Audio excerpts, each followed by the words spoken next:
At the beginning of the movie, Romeo and Juliet, the camera moves quickly around Verona, allowing the audience to see the setting.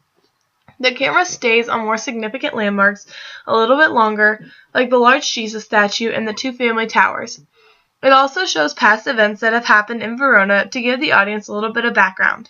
Since the camera is moving through the city, the frame is not limited. The filmmakers want the audience to see as much of the city as possible. They need the viewer to know the landmarks of the town and be able to make themselves oriented throughout the movie. When Romeo and his friends decide to go to the Capulet party, Romeo takes a small pill. After he takes the pill, the audience begins to see everything differently. Again, the framing is different because Romeo and his friends cannot think clearly. Everything for them is blurred together, so the camera and the frame allows the viewers to see what they are seeing. The camera has to reframe several times during this scene to follow what the characters are doing.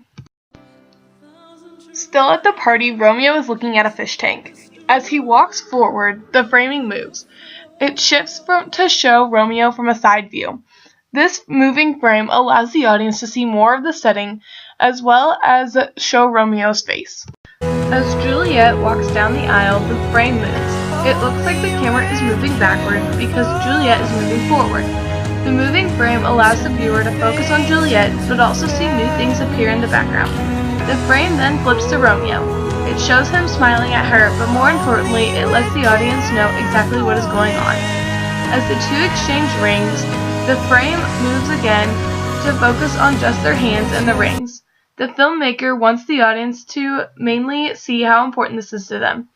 The frame then moves to Friar Lawrence and the exchanging of vows. Originally, the framing just focuses on Friar Lawrence, but then moves out as they kiss. When Romeo hears the news that Juliet is dead, he is overcome with sadness and anger. Since only Friar Lawrence knows what is really wrong with Juliet, the filmmaker used a closed frame. This type of framing occurs when a character is robbed of their free will. Romeo does not know that Juliet is not actually dead, and he thinks that his only option is to kill himself. As he begins to walk away from his friend, the camera moves with him. This moving frame keeps the audience's attention on Romeo, who then falls to his knees. Since the camera follows him there in one shot, there's reframing occurring as well as a moving frame. After Juliet ends her own life, the frame moves out on them, showing the shrine-like bed they are laying on.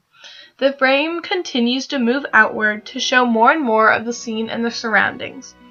The characters are not moving, but the camera continues to show more about them and their love.